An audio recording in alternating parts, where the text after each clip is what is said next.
Assalamualaikum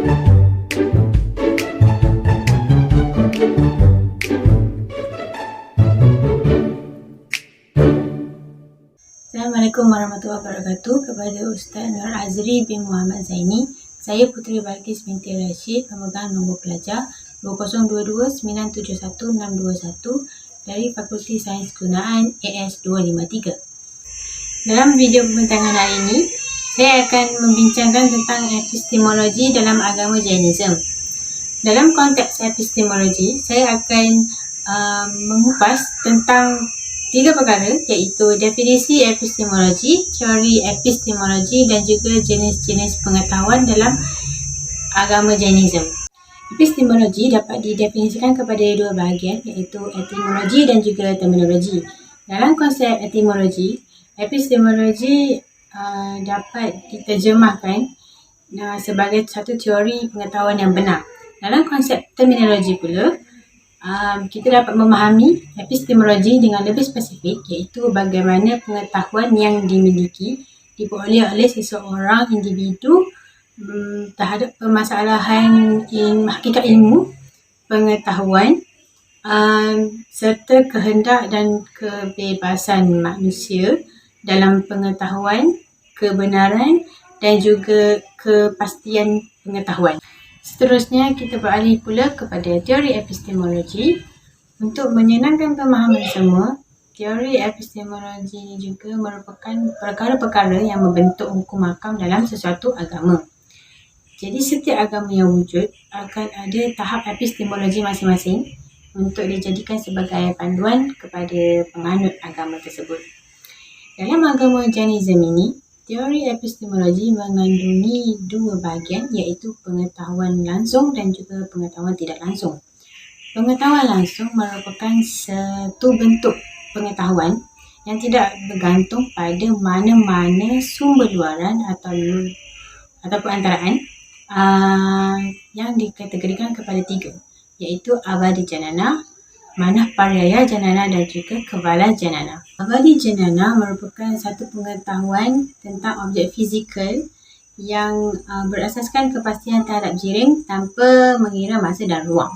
Terdapat 2 konsep di bawah Abadi Janana, iaitu Bhava Pratyaya yang merupakan jiwa syurga dan neraka yang mempunyai keupayaan semula jadi sejak kelahirannya, dan juga Guna Pratyaya yang merupakan jiwa manusia dan haiwan yang memerlukan keupayaan ini untuk berwaspada terhadap sebarang penghapusan dan juga penindasan terhadap pengetahuan. Manah Paryaya Janana merupakan sejenis pengetahuan langsung yang tidak boleh dicapai oleh golongan biasa disebabkan oleh pemikiran terhadap fikiran orang lain tanpa sebarang perantaraan. Sama seperti Abadi Janana, Manah Paryaya Janana terbagi kepada 2, iaitu Rujumati, iaitu pengetahuan kekal dan lebih suci berbanding dengan Vipulamati yang merupakan pengetahuan yang tidak begitu suci seperti Rujumati disebabkan oleh diganggu ataupun hilang dari diri sekiranya seseorang itu tidak menjaga tingkah lakunya. Konsep pengetahuan langsung yang terakhir adalah Kevala Janana.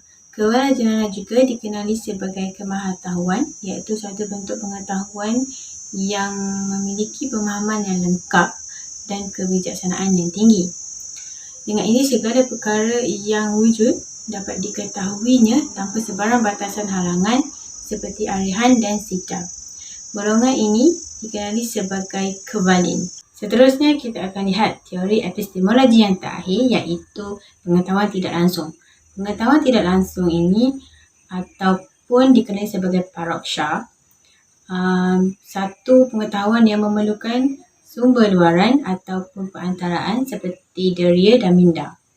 Jika pengetahuan langsung terbahagi kepada 3, pengetahuan tidak langsung pula terbahagi kepada 2, iaitu Mati Janana dan Syurta Janana. Mati Janana merupakan pengetahuan yang diperoleh melalui persepsi dan minda yang empirikal atau dikenali juga sebagai ilmu deria. Perkataan mati dalam Mati Janana bermaksud fikiran yang mana kita dapat memperoleh sesuatu perkara berdasarkan logik dan sebab-sebab yang munasabah. Terdapat 4 proses yang terlibat untuk melengkapi mati janana ini, iaitu avagraha, iha, apaya dan dharana. Avagraha merupakan satu persepsi oleh panca indera bersama penglibatan minda, atau pendek kata avagraha ini juga diklaim sebagai pemerhatian pertama. Proses yang kedua adalah iha, iaitu satu keinginan yang mendalam terhadap sesuatu perkara yang dikaji. Seterusnya, proses ketiga adalah apaya yang melibatkan proses pengecaman sesuatu perkara yang dikaji. Dan proses yang terakhir adalah dharana, iaitu proses menganalisis kesan sama ada baik atau buruk terhadap sesuatu perkara yang telah dikaji. Konsep yang terakhir dalam paroksyah ini adalah syuruta janana yang diperoleh melalui satu pemahaman ayat lisan dan bertulis. Antara kitab suci terkenal dalam agama Jainism adalah kitab Samayasara. Kitab ini mengandungi 9 bab yang membincangkan tentang konsep-konsep jin seperti karma, asrava iaitu kemasukan karma, banda iaitu perhambaan, samvara iaitu pemberhentian, nirjara iaitu penumpahan dan juga moksha, kemusnahan karma sepenuhnya. Sebagai kesimpulannya, jina yang bermaksud jiwa yang bebas disebabkan oleh kesucian rohani yang menjadi keutamaan dalam agama Jainism. Selain itu, setiap pengetahuan yang terkandung dalam agama hendaklah diteliti dan difahami untuk mencapai satu tahap yang tinggi. Akhir sekali, setiap yang berlaku dalam kehidupan penganut agama Jainism akan memberi kesan kepada kesucian rohani dan juga kebijaksanaan mereka, kerana tunjang utama untuk menjadi tirthankara, iaitu golongan yang tertinggi, adalah dengan menjaga setiap perlakuan di sepanjang kehidupannya. Saya juga mencadangkan supaya hendaklah kita mempunyai tata tertib perlakuan dalam kehidupan, tidak mengira agama, kerana itu akan mencerminkan agama kita di mata masyarakat agama lain. Selain itu, kita hendaklah memahami dan mendalami ilmu agama dengan sebaik-baiknya untuk mengelakkan diri daripada perkara-perkara yang tidak sepatutnya berlaku dalam kehidupan kita.